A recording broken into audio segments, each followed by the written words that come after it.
영악하다. 이 말을 내가 듣는다면 어떠신가요? 별로 기분이 좋지가 않습니다. 하지만 나이가 들수록 영악한 능구렁이가 되어야 한다. 라고 말한 학자가 있습니다. 바로 정약용입니다. 그는 왜 이런 말을 했을지 일화를 통해서 한번 배워보겠습니다. 1801년 봄, 정약용은 전라도 강진으로 향했습니다. 천주교 신자들을 탄압하는 신유 옥사의 회오리 바람이 그를 집어삼켰죠. 형 정약종은 순교했고 그는 겨우 목숨만 부지한 채 유배형을 받았습니다.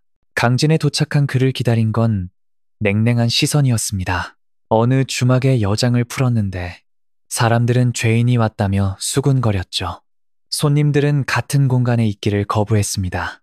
주막 주인조차 난처한 표정을 지었습니다. 그때 한 사람이 다가왔습니다. 주모였죠. 그녀는 조용히 말했습니다. 어디 가실 데도 없으시겠습니다. 다른 이들의 눈치를 살피면서도 그녀는 정약용에게 방 한 칸을 내어주었습니다.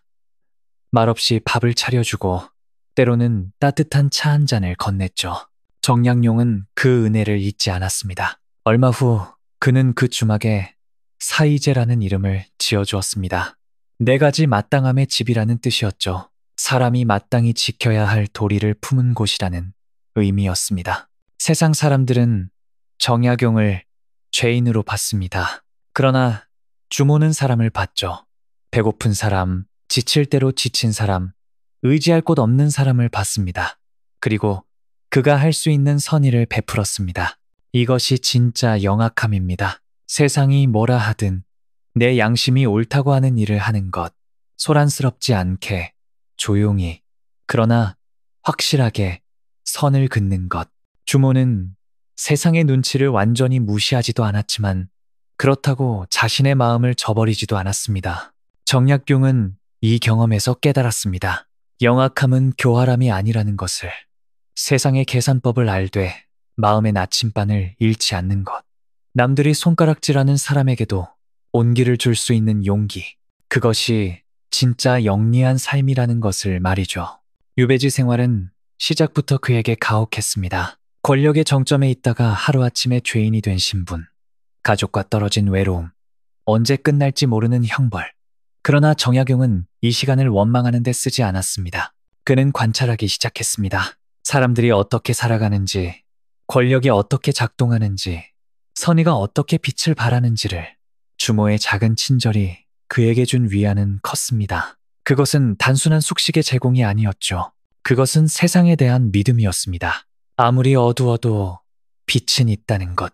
아무리 차가워도 온기는 남아있다는 것. 정약용은 그 믿음을 품고 유배 생활을 견뎌냈습니다.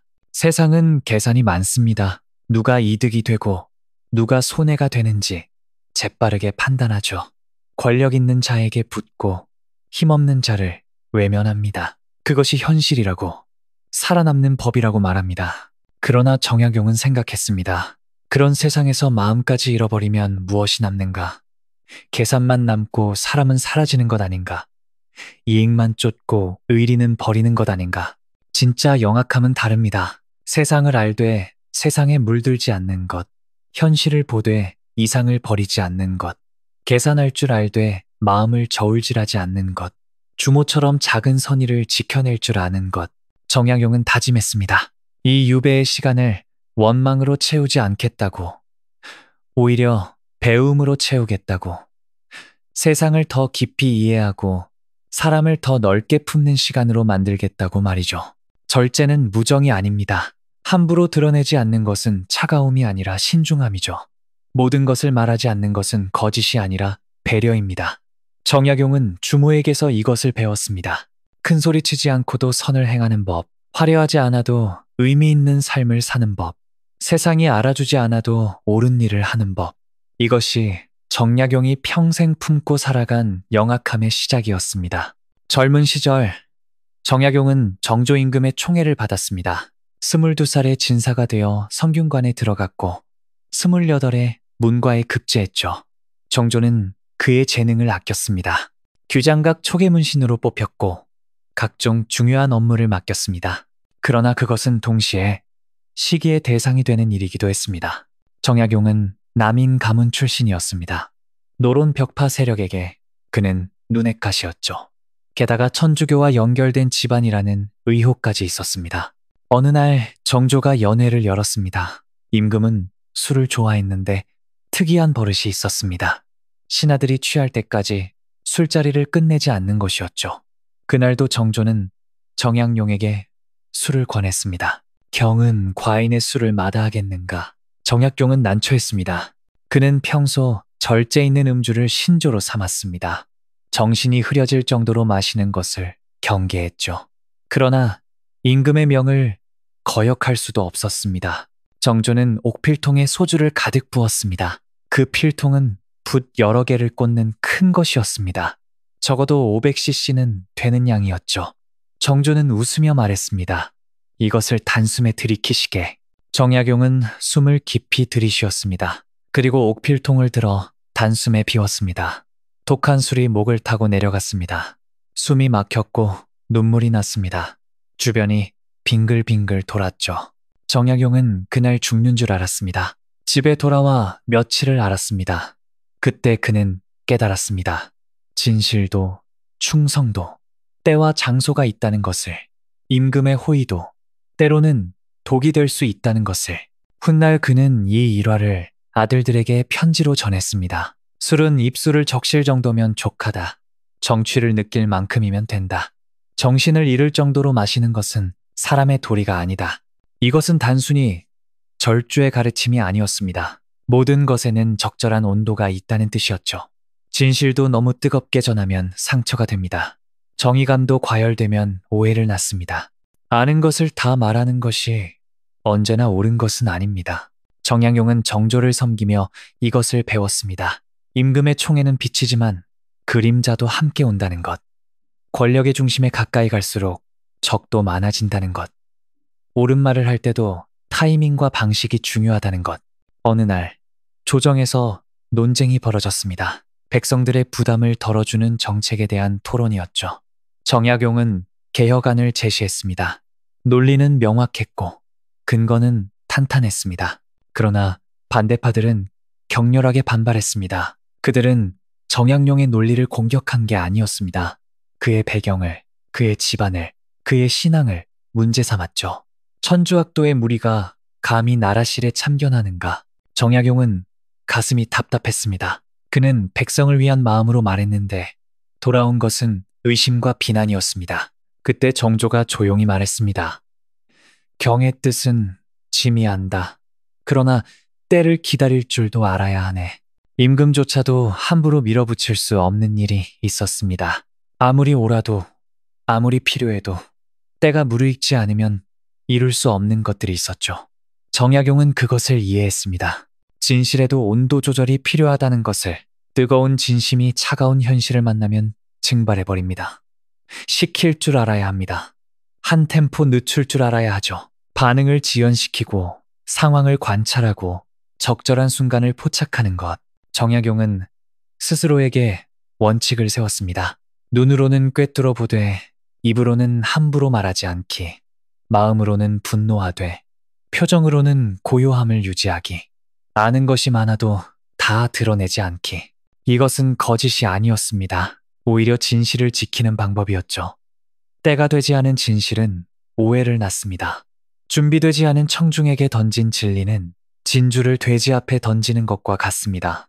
정약용은 말의 온도를 조절하는 법을 익혔습니다. 급한 마음이 들 때는 10번을 헤아렸습니다. 화가 치밀 때는 하루를 기다렸습니다. 중요한 편지를 쓸 때는 며칠 묵혔다가 다시 읽었죠. 훗날 그는 아들들에게 이렇게 썼습니다. 편지 한 장을 쓸 때도 2번, 3번 읽어봐라. 이 편지가 내 원수의 손에 들어가도 나를 공격할 빌미가 없는지 살펴라. 수백 년 뒤 사람들이 읽어도 부끄럽지 않은지 생각해라. 말의 절제는 소심함이 아닙니다. 그것은 지혜죠. 함부로 내뱉은 말은 주워 담을 수 없습니다. 상대에게 상처를 주고 나에게 화를 돌려보냅니다. 침묵이 필요한 순간이 있습니다. 정약용은 반응을 보류하는 습관을 들였습니다. 누군가 모욕적인 말을 해도 즉각 반박하지 않았습니다. 10걸음을 걷는 시간 동안 생각했죠. 정말 대응할 가치가 있는가? 내 말이 상황을 나아지게 할 것인가? 아니면 싸움만 키울 것인가? 대부분의 경우 침묵이 답이었습니다. 시간이 지나면 오해는 풀립니다. 진실은 스스로 증명되죠. 억울함을 견디는 것도 능력입니다. 모든 것에 반응할 필요는 없습니다. 이것이 정약용이 배운 말의 온도 조절법이었습니다. 젊은 날의 정약용은 야심에 차 있었습니다. 세상을 바꾸고 싶었습니다. 백성들의 고통을 덜어주고 싶었죠. 정조라는 개혁 군주를 만난 것은 행운이었습니다. 그는 자신의 이상을 펼칠 수 있을 거라 믿었습니다. 화성건설에 참여했습니다. 거중기를 고안해 공사 기간을 단축시켰죠. 수원성의 설계에도 관여했습니다. 정조는 기뻐했습니다. 경의 제주가 참으로 놀랍구나. 33세 암행어사가 되었습니다. 경기 북부를 돌며 백성들의 실상을 목격했습니다. 탐관오리들의 착취가 심각했습니다. 중간에서 빼돌리는 세금이 얼마나 많은지 알았죠. 정약용은 분노했습니다. 장계를 올렸습니다. 부정부패를 저지른 관리들의 명단을 작성했습니다. 처벌을 요구했죠. 개혁안을 제시했습니다. 정조는 일부를 받아들였습니다. 그러나 벽파의 반발이 거셌습니다. 그들은 정약용을 견제하기 시작했습니다. 천주학도가 나라를 어지럽힌다는 상소가 빗발쳤습니다. 정약용의 집안을 조사했죠. 형제들의 행적을 캤습니다. 정약용은 위기감을 느꼈습니다. 1800년 39이 되던 해 봄, 그는 고향 마현으로 돌아갔습니다. 정조의 건강이 악화되고 있었습니다. 정치적 분위기도 심상치 않았죠. 그해 여름, 정조가 승하했습니다. 정약용의 가슴이 무너졌습니다. 그를 믿어주던 유일한 후원자가 사라진 것입니다.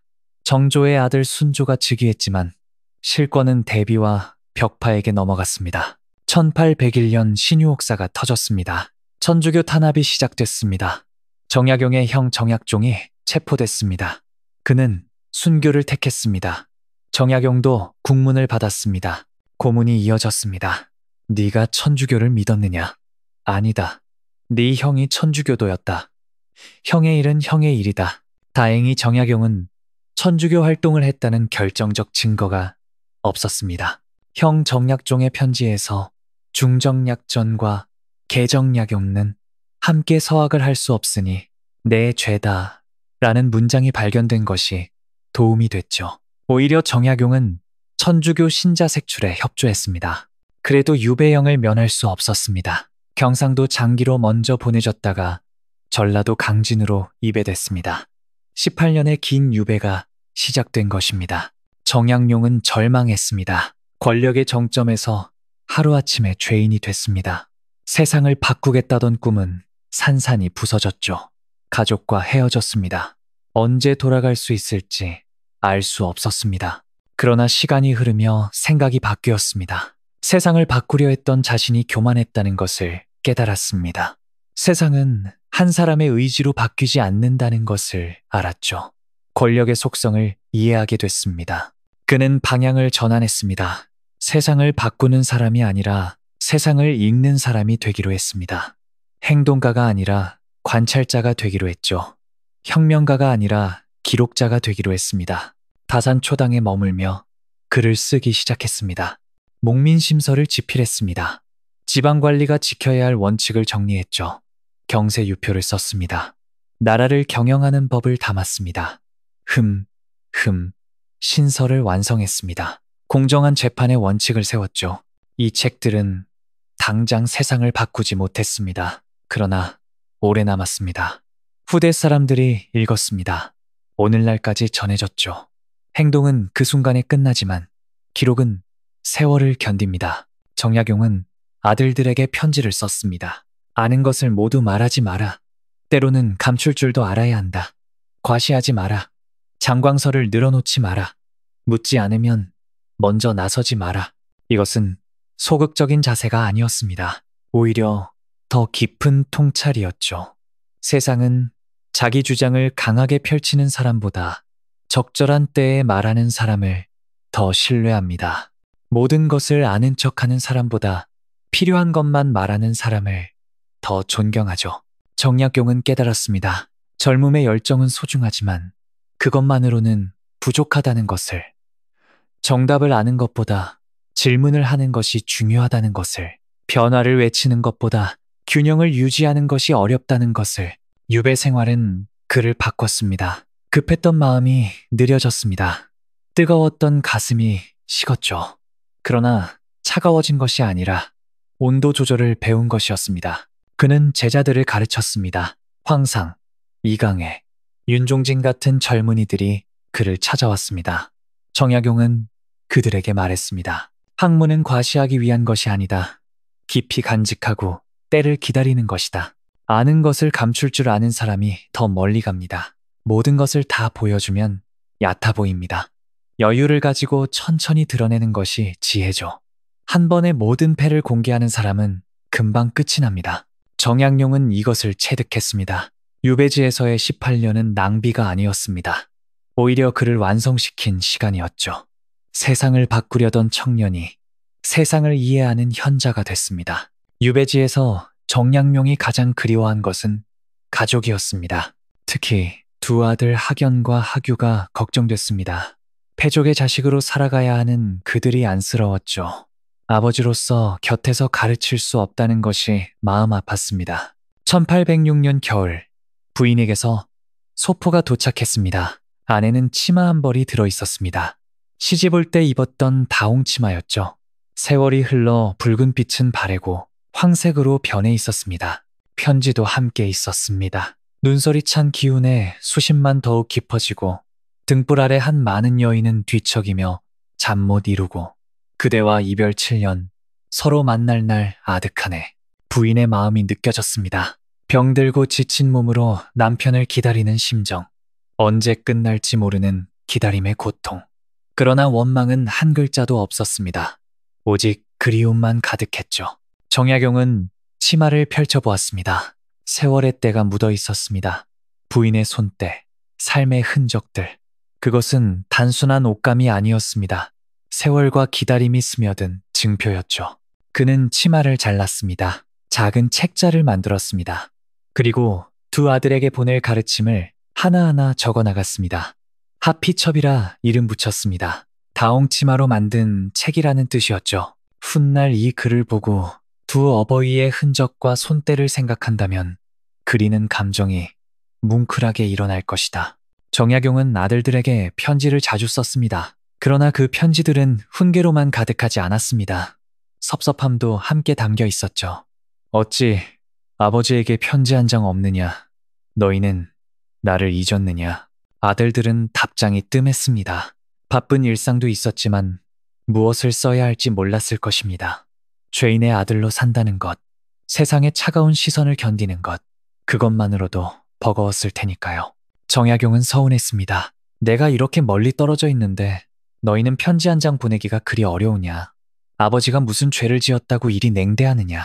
그러나 시간이 지나며 그는 깨달았습니다. 섭섭함을 그대로 표현하면 아들들이 더 부담스러워한다는 것을, 자식들도 그들 나름의 고통이 있다는 것을, 아버지의 서운함이 그들에게는 또 다른 짐이 된다는 것을 말이죠. 정약용은 편지의 어조를 바꿨습니다. 바쁜 중에도 편지를 보내주니 고맙구나.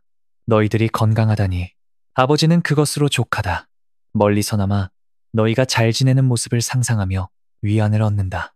같은 마음이지만 표현이 달라졌습니다. 섭섭함을 감사로 바꿨습니다. 원망을 이해로 전환했죠. 그러자 아들들의 답장이 조금씩 늘어났습니다. 부담이 아니라 교감이 되기 시작했습니다. 이것이 관계의 온도 조절이었습니다. 사랑한다고 해서 그 사랑을 모두 쏟아부으면 안 됩니다. 상대가 받을 수 있는 만큼만 주어야 하죠. 과한 표현은 부담이 됩니다. 섭섭함도 마찬가지입니다. 정약용은 학연에게 이렇게 썼습니다. 집안이 어려운 형편인데 네가 과거 공부를 계속한다니 기특하구나. 그러나 너무 애쓰지 마라. 건강이 먼저다. 아버지는 네가 출세하기를 바라는 것이 아니라 바르게 살기를 바란다. 학유에게는 다르게 썼습니다. 네가 형을 잘 돕는다니 대견하다. 형제가 서로 의지하는 것보다 든든한 것이 없다.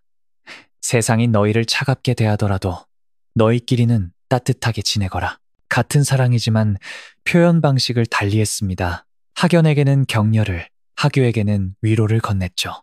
각자에게 필요한 온도로 마음을 전했습니다. 일괄적인 애정이 아니라 맞춤형 사랑이었습니다. 1814년, 정약용은 막내 아들 농아의 부음을 들었습니다. 가슴이 무너졌습니다. 유배지에서 자식의 죽음을 맞는다는 것, 마지막을 지켜주지 못했다는 죄책감, 아버지로서의 무력함이 그를 짓눌렀습니다. 그는 며칠 동안 글을 쓸 수 없었습니다. 밥도 넘어가지 않았습니다. 그저 멍하니 앉아 있었죠. 섬기는 이가 걱정했습니다. 날이 몸조리 하셔야 합니다. 정약용은 눈물을 닦았습니다. 그리고 부인에게 편지를 썼습니다. 농아를 잃은 슬픔이 얼마나 크겠소. 당신의 마음을 생각하니 내 가슴이 찢어집니다. 그러나 우리는 살아있는 아이들을 위해 견뎌야 하오. 자신의 슬픔보다 부인의 슬픔을 먼저 헤아렸습니다. 살아남은 아들들의 상처를 생각했습니다. 가족이 함께 슬퍼하되 그 슬픔에 무너지지 않도록 다독였죠. 이것이 아버지로서 할 수 있는 마지막 사랑이었습니다. 정약용은 깨달았습니다. 영악함은 타인을 조종하는 기술이 아니라는 것을, 가족관계에서도 마찬가지라는 것을, 사랑은 본능이지만 사랑을 표현하는 것은 기술입니다. 너무 뜨거우면 상대가 부담스러워합니다. 너무 차가우면 상처를 입히죠. 적절한 온도, 적절한 거리, 적절한 표현. 이것을 찾는 것이 관계를 지키는 지혜입니다. 정약용은 하피첩에 이렇게 적었습니다. 부모가 자식에게 바라는 것은 크지 않다. 건강하게, 바르게, 따뜻하게 살아주기를 바랄 뿐이다. 그러나 그 바람조차 너무 크게 표현하면 자식에게 짐이 된다. 사랑도 상대가 받을 만큼만 주는 것, 그것이 진짜 사랑이라는 것. 섭섭해도 참을 줄 아는 것, 원망을 감사로 바꿀 줄 아는 것. 정약용은 이것을 관계의 영악함이라 불렀습니다. 영악함은 계산이 아니라 사랑의 형식이었습니다. 유배지에서 정약용이 가장 자주 편지를 주고받은 사람이 있습니다. 형 정약전이었습니다. 그도 신유옥사에 연루돼 전라도 흑산도로 유배됐죠. 둘은 같은 전라도에 있었지만 만날 수 없었습니다. 편지가 유일한 소통수단이었습니다. 정약전은 흑산도의 물고기를 관찰하며 자산어보를 집필했습니다. 정약용은 다산초당에서 경세서를 썼죠. 둘은 서로의 작업을 공유했습니다. 형님, 목민심서 초고를 보내드립니다. 부족한 점을 지적해 주십시오. 정약전은 꼼꼼히 읽고 의견을 보냈습니다. 이 부분은 논리가 약하다. 사례를 더 보강하면 좋겠다. 비판적이었지만 따뜻했습니다. 정약용도 자산어보에 의견을 냈습니다. 이 물고기의 특성이 흥미롭습니다. 그런데 분류 체계를 좀 더 명확히 하면 어떨까요? 솔직했지만 존중이 깔려 있었습니다. 이것이 좋은 관계의 거리였습니다. 너무 가까워서 비판을 못하는 것도 문제입니다. 너무 멀어서 무관심한 것도 문제죠. 형제는 서로의 작업에 깊이 관여하면서도 적절한 선을 지켰습니다. 정약용은 제자들과의 관계에서도 이것을 실천했습니다. 황상이라는 제자가 있었습니다. 총명했지만 성급했죠. 어느 날 황상이 찾아와 물었습니다. 선생님, 세상이 불의합니다. 어찌 이를 바로잡지 않습니까? 정약용은 한참을 침묵했습니다. 그리고 조용히 말했습니다. 네가 보는 것이 전부가 아니다. 세상에는 네가 모르는 맥락이 있다. 성급한 정의는 때로 더 큰 불의를 낳는다. 황상은 섭섭해했습니다. 그러나 정약용은 더 이상 말하지 않았습니다. 시간이 지나면 황상도 이해할 것이라 믿었죠. 모든 것을 다 설명해 주는 것이 스승의 역할은 아니었습니다. 이강회라는 제자도 있었습니다. 그는 글을 쓸 때마다 정약용에게 보여줬습니다. 선생님, 이 글이 괜찮습니까? 정약용은 때로 칭찬했지만 때로는 침묵으로 답했습니다. 침묵의 의미를 이강회는 알았습니다. 더 생각해보라는 뜻, 스스로 답을 찾으라는 뜻, 모든 것을 선생에게 의지하지 말라는 뜻이었죠. 이강회는 그 침묵에서 더 많은 것을 배웠습니다. 정약용은 깨달았습니다. 말을 많이 하는 것이 좋은 관계를 만드는 것은 아니라는 것을, 때로는 침묵이 더 큰 가르침이 된다는 것을, 일정한 거리를 유지하는 것이 오래가는 관계의 비결이라는 것을 말이죠. 유배지에는 여러 사람이 찾아왔습니다. 지역 유지들, 호기심 많은 선비들, 배움을 청하는 젊은이들. 정약용은 모두를 환대했지만 선을 분명히 했습니다. 어떤 이는 정치적 이야기를 꺼냈습니다. 정승님, 조정의 형편이 어떻습니까? 당신의 억울함을 풀어야 하지 않겠습니까? 정약용은 고개를 저었습니다.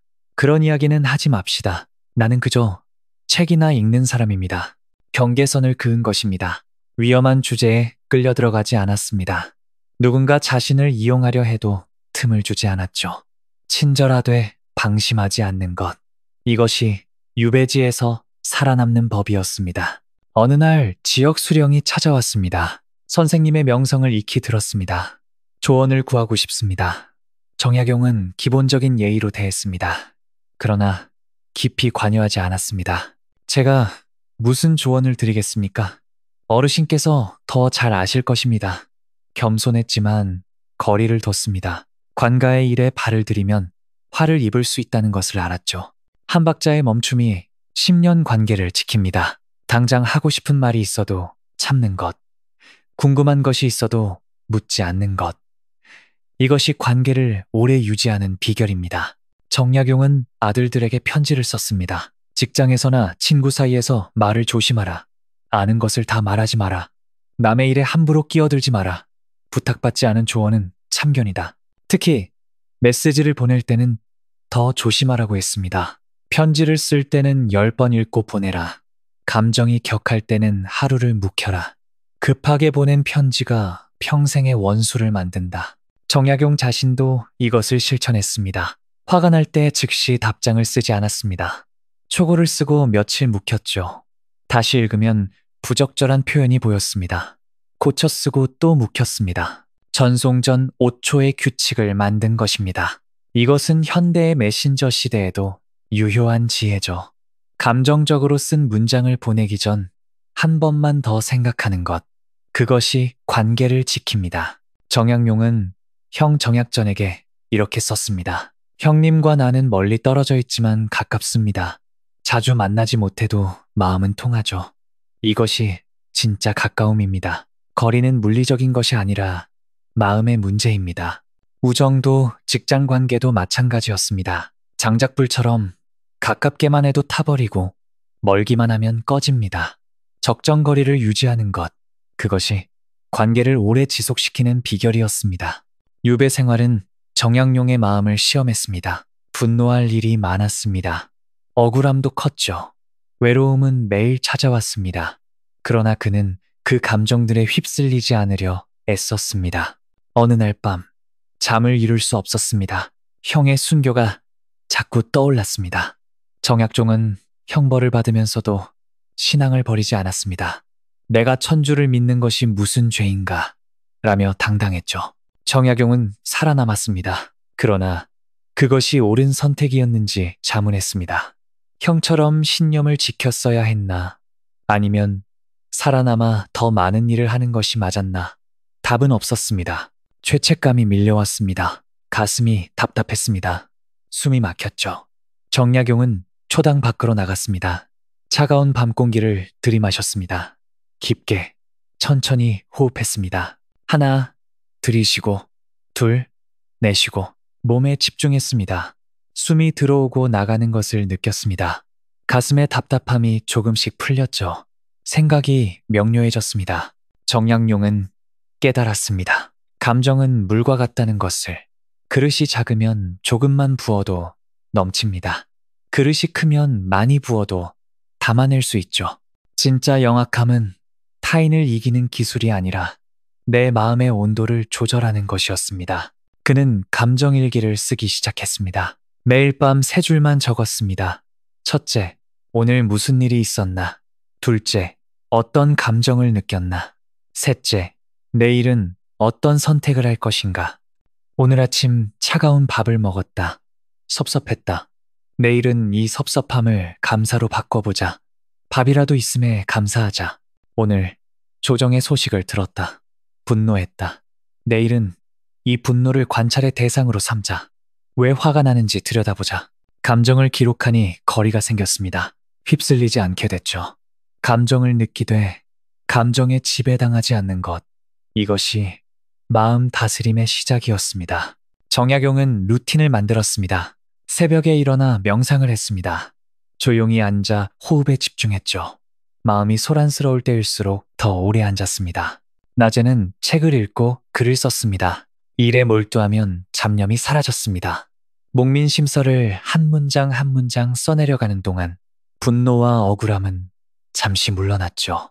저녁에는 제자들을 가르쳤습니다. 가르치는 일이 그를 살렸습니다.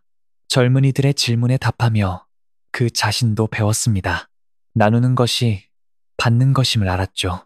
어느 날 폭우가 쏟아졌습니다. 초당에 지붕이 새기 시작했습니다. 책들이 젖었습니다. 정약용은 당황했습니다. 몇 년간 쓴 원고가 망가질 수 있었죠. 그러나 그는 멈춰 섰습니다. 심호흡을 했습니다. 감정을 가라앉혔습니다.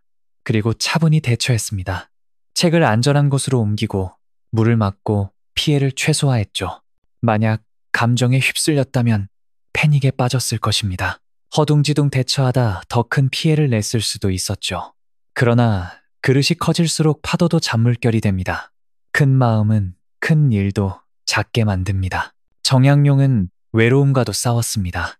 유배지에서 가장 힘든 것은 고립이었습니다. 가족도 친구도 멀리 있었죠. 때로는 며칠 동안 아무와도 말하지 않을 때가 있었습니다. 그럴 때면 그는 밖으로 나갔습니다. 산을 걸었습니다. 바다를 봤죠. 자연의 크기 앞에서 자신의 작음을 느꼈습니다. 그리고 위안을 얻었습니다. 나의 고통도 저 바다의 한 물방울에 불과하다. 세월이 흐르면 이 또한 지나가리라. 매일 감정일기를 쓰는 것이 습관이 됐습니다. 처음에는 억지로 썼습니다. 그러나 시간이 지나며 자연스러워졌죠. 감정을 글로 옮기면 마음에서 밖으로 나오는 느낌이 들었습니다. 정약용은 아들들에게도 이것을 권했습니다. 매일 네 감정을 기록하라. 화가 났다면 왜 화가 났는지 적어라. 슬펐다면 무엇이 슬펐는지 써라. 기쁨도 두려움도 모두 기록하라. 이것은 단순한 일기가 아니었습니다. 마음의 지도를 그리는 작업이었죠. 자신의 감정 패턴을 알아가는 것. 어떤 상황에서 어떤 감정이 일어나는지 관찰하는 것. 그러면 감정을 예측하고 대비할 수 있습니다. 정약용은 18년간의 유배 생활을 견뎠습니다. 그것이 가능했던 이유는 마음의 그릇을 키웠기 때문입니다. 감정을 억누른 것이 아니라 감정을 담아낼 공간을 넓힌 것이죠. 그릇이 작을 때는 작은 일에도 넘쳤습니다. 그릇이 커지자 큰 일도 고요히 담을 수 있었습니다. 이것이 마음 다스림의 진수였습니다. 유배지에서 정약용은 많은 오해를 받았습니다. 천주교도라는 의심은 늘 따라다녔습니다. 형이 순교했으니 그도 신자일 것이라는 추측이었죠. 사실 정약용은 젊은 시절 천주교를 접했지만 나중에는 거리를 뒀습니다. 그러나 그는 해명하지 않았습니다. 변명하면 할수록 의심이 커진다는 것을 알았습니다. 말로 오해를 풀려하면 더 큰 오해를 낳죠. 그는 침묵을 선택했습니다. 나는 천주교도가 아니다 라고 외치는 대신 행동으로 보여줬습니다. 유학경전을 연구했습니다. 목민심서를 썼습니다. 흠흠신서를 완성했죠. 이 모든 작업이 그가 유학자임을 증명했습니다. 시간이 지나자 사람들도 알았습니다. 정약용은 천주교도가 아니라 학자라는 것을. 그의 책이 증거였습니다. 말이 아니라 작품으로 말한 것이죠. 너무 드러내면 상처가 됩니다. 과열된 반응은 적을 만듭니다. 젊은 시절 정약용은 이것을 몰랐습니다. 옳다고 생각하면 즉각 말했죠. 그것이 화를 불렀습니다. 그러나 너무 숨으면 외로움이 옵니다. 아무에게도 마음을 열지 않으면 고립됩니다. 완전한 침묵은 또 다른 고통이죠. 정약용은 둘 사이의 선을 찾았습니다. 제자들에게는 열었습니다. 그들에게 학문을 가르치고 삶의 지혜를 나눴습니다. 그러나 정치적 이야기는 하지 않았죠. 위험한 주제는 피했습니다. 가족에게는 솔직했습니다. 편지에 속마음을 담았습니다. 외로움도 그리움도 표현했죠. 그러나 절망은 숨겼습니다. 가족을 걱정시키고 싶지 않았으니까요. 관가 사람들에게는 예의만 지켰습니다. 친하게 지내지도 멀리하지도 않았습니다. 적절한 거리를 유지했죠. 틈을 주지 않으면서도 적을 만들지 않았습니다. 이것이 침묵의 품격이었습니다. 설명하고 싶은 충동을 참는 것, 오해를 받아도 견디는 것, 일관성으로 천천히 신뢰를 쌓는 것. 정약용은 18년 동안 이것을 실천했습니다. 어느 날 지역 선비가 찾아왔습니다. 정승께서는 억울하지 않으십니까? 무고한 죄로 이곳에 계시지 않습니까? 그는 정약용이 분노를 토로하길 기대했습니다. 그러나 정약용은 담담했습니다. 억울함이야 있겠지만 그것을 말한다고 해결되지 않습니다. 주어진 시간을 헛되이 보내지 않는 것이 더 중요합니다. 선비는 놀랐습니다. 유백액이라면 원망과 분노에 차 있을 거라 생각했는데 정약용은 고요했습니다. 오히려 책을 쓰고 제자를 가르치며 의미 있는 시간을 보내고 있었죠. 이것이 진짜 힘이었습니다. 설명하지 않는 힘, 변명하지 않는 힘, 오해를 견디는 힘. 시간이 흐르면 진실은 스스로 드러납니다. 급하게 해명할 필요가 없습니다. 정약용은 반응을 최소화했습니다. 누군가 그를 비난해도 대응하지 않았습니다. 소문이 돌아도 무시했죠. 그들이 무엇라 하든 내 할 일을 할 뿐이다 라고 생각했습니다. 처음에는 힘들었습니다. 억울함을 표현하고 싶었습니다. 변명하고 싶었죠. 그러나 참았습니다. 하루, 이틀, 한 달, 1년. 시간이 쌓이며 그것이 힘이 됐습니다. 정약용은 제자들에게 가르쳤습니다. 설명의 충동을 줄여라. 오해받는 것을 두려워하지 마라. 진짜 아는 사람은 설명하지 않아도 알아본다. 모르는 사람은 100번 설명해도 이해하지 못한다. 어느 날 제자 황상이 물었습니다. 선생님, 세상 사람들이 선생님을 오해합니다. 이대로 두시렵니까? 정약용은 미소 지었습니다. 오해도 언젠가는 풀린다. 급할 것 없다. 황상은 답답해했습니다. 젊은이답게 즉각적인 해결을 원했죠. 그러나 정약용은 알았습니다. 어떤 것들은 시간이 필요하다는 것을, 급하게 풀려 하면 더 엉킨다는 것을. 내 반응이 줄수록 삶은 고요해집니다. 모든 것에 반응하면 지칩니다. 에너지가 소진되죠. 선택적으로 반응하는 것이 지혜입니다. 정말 중요한 것에만 응답하는 것입니다. 정약용은 기준을 만들었습니다. 첫째, 이 일이 내 삶의 방향에 영향을 주는가? 둘째, 내 반응이 상황을 개선하는가? 셋째, 이것이 10년 후에도 중요한가? 이 세 가지에 모두 예라면 반응했습니다. 하나라도 아니오라면 침묵했죠. 대부분의 경우 침묵이 답이었습니다. 정약용은 아들들에게 편지를 썼습니다. 오늘은 설명의 충동을 한 번만 보류해보라. 누군가 너를 오해해도 즉각 해명하지 마라. 설명 대신 미소를 지어라. 시간이 지나면 오해는 저절로 풀린다. 이것은 소극적인 태도가 아니었습니다. 오히려 적극적인 선택이었죠. 불필요한 싸움을 피하는 것, 에너지를 아껴 중요한 일에 쓰는 것, 침묵도 전략이었습니다. 정약용은 다산초당에서 500여 권의 책을 썼습니다. 말로 자신을 변호하는 대신 작품으로 말했습니다. 논쟁하는 대신 기록했죠. 그것이 200년이 지난 지금까지 남았습니다. 만약 그가 오해를 풀기 위해 시간을 썼다면 어땠을까요?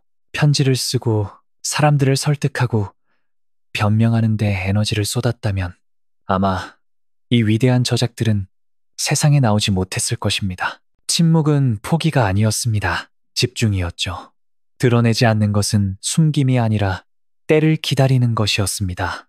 정약용은 이것을 완벽하게 실천한 사람이었습니다. 1818년 가을, 정약용은 해배됐습니다. 18년 만에 고향으로 돌아갈 수 있게 됐죠.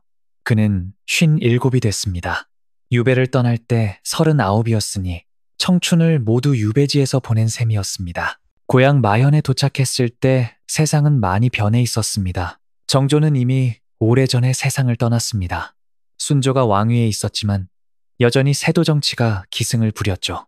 정약용을 반기는 사람은 많지 않았습니다.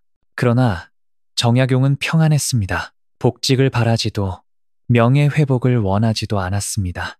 그저 가족과 함께 있을 수 있다는 것, 책을 읽고 글을 쓸 수 있다는 것, 그것으로 충분했습니다. 부인을 다시 만났습니다. 늙고 병든 아내였습니다. 18년의 기다림이 그녀를 지치게 했죠. 그러나 두 사람은 눈물 한 방울 흘리지 않았습니다. 말없이 서로를 바라봤습니다. 고생이 많았소. 당신도 무사히 돌아오셨으니 다행입니다. 많은 말이 필요 없었습니다. 함께 보낸 세월이, 떨어져 있던 세월이 모두 그들 사이에 흐르고 있었습니다. 이해가 판단을 이겼습니다. 원망도, 섭섭함도 없었습니다. 아들들과도 제외했습니다. 학연과 학유는 어엿한 어른이 돼 있었습니다. 패족의 자식으로 살아야 했던 그들이었지만 아버지의 가르침을 잊지 않았습니다. 바르게 살고 있었죠. 정약용은 기뻤습니다. 자식들에게 권력을 물려주지는 못했지만 더 중요한 것을 물려줬다는 것을 알았습니다. 올바르게 사는 법, 마음을 지키는 법, 절제하는 법을 가르쳤습니다. 그는 여생을 조용히 보냈습니다. 유배지에서 쓴 원고를 정리했습니다. 제자들이 찾아오면 가르쳤죠. 후학을 양성하는 일에 집중했습니다. 정치에는 관여하지 않았습니다. 누가 권유해도 거절했습니다. 나는 이미 늙었소. 젊은이들이 할 일이요. 명예에 연연하지 않았습니다. 과거의 억울함을 들춰내지도 않았죠. 정약용은 깨달았습니다. 진짜 이긴 사람은 살아남은 사람이 아니라 평안을 얻은 사람이라는 것을, 권력을 가진 사람이 아니라 마음을 다스린 사람이라는 것을, 영악함은 세상을 속이는 술수가 아니었습니다. 마음을 지키는 방패였습니다. 세상의 공격으로부터 나를 보호하는 것, 불필요한 싸움을 피하는 것, 에너지를 아껴 중요한 일에 쓰는 것. 정약용이 배운 영악함은 4가지였습니다. 첫째, 거리두기. 세상을 알되 세상에 물들지 않기. 가까이 있되 휩쓸리지 않기. 관찰하되 판단을 유보하기. 둘째, 절제. 아는 것을 다 말하지 않기. 감정을 조절하기. 반응을 선택하기. 때를 기다리기. 셋째, 침묵. 설명의 충동을 참기. 오해를 견디기. 시간이 증명하게 하기. 작품으로 말하기. 넷째, 관찰. 사람을 보는 눈 기르기. 상황의 본질 파악하기. 감정과 사실 구분하기. 패턴 읽기. 이 4가지가 정약용을 지켰습니다. 18년의 유배를 견디게 했습니다. 평안한 말년을 맞게 했죠. 그리고 그의 작품들을 후세에 남기게 했습니다. 1836년 봄, 정약용은 세상을 떠났습니다. 75의 나이였습니다. 임종 자리에는 가족들이 있었습니다. 제자들도 모였죠. 그는 고통스러워하지 않았습니다. 편안히 눈을 감았습니다. 마지막 말은 이것이었습니다. 후회는 없다. 할 만큼 했다. 짧은 말이었지만 무게가 있었습니다.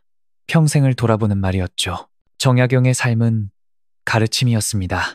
역경 속에서도 무너지지 않는 법, 억울함을 견디는 법, 오해받아도 흔들리지 않는 법, 그리고 마지막까지 의미 있게 사는 법. 오늘을 사는 우리에게도 이것은 유효합니다.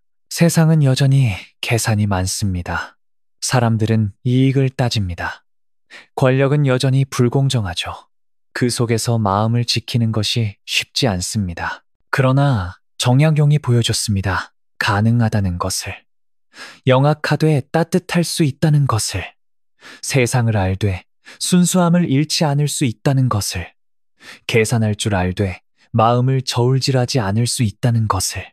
오늘 우리가 실천할 수 있는 것 3가지가 있습니다. 첫째, 반응 보류입니다. 화가 나는 일이 생기면 즉각 반응하지 마세요.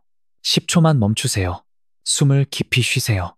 그리고 생각하세요. 이 반응이 정말 필요한가? 둘째, 호흡입니다. 하루에 한 번 5분만 조용히 앉으세요.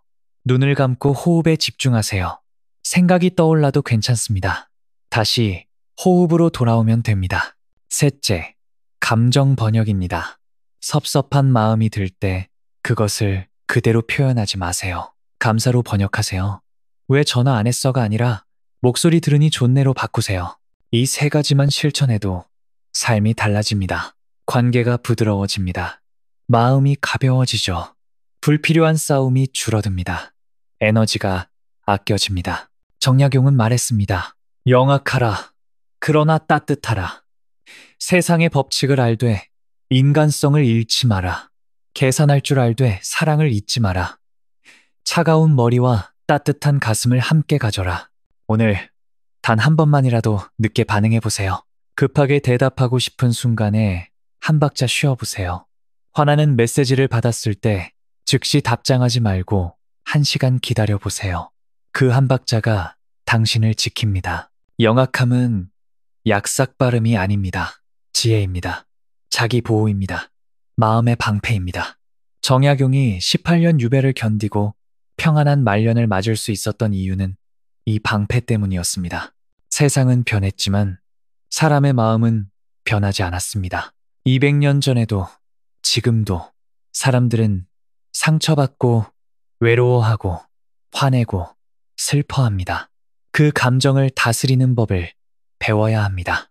정약용의 삶이 그 길을 보여줍니다. 유배지에서 500여 권의 책을 쓴 사람, 억울함을 학문으로 승화시킨 사람, 분노를 지혜로 바꾼 사람, 그의 삶 전체가 영악함의 교과서입니다. 마지막으로 기억하세요. 영악하되 따뜻하게, 세상을 알되 마음을 잃지 말고 계산하되 사랑하며 멈출 줄 알되 나아가기를, 숨길 줄 알되 진실하게. 오늘, 지금, 이 순간부터 시작할 수 있습니다. 한 번의 늦은 반응으로, 한 번의 깊은 호흡으로, 한 번의 감정 번역으로 작은 실천이 쌓여 큰 변화를 만듭니다. 정약용처럼 살 수는 없어도 정약용의 지혜를 배울 수는 있습니다. 그의 영악함을 내 것으로 만들 수 있습니다. 그것이 200년을 건너온 그의 가르침입니다. 세상을 건너는 능구렁이의 지혜입니다. 영악하라. 그러나 따뜻하라. 이것이 정약용이 우리에게 남긴 마지막 말입니다.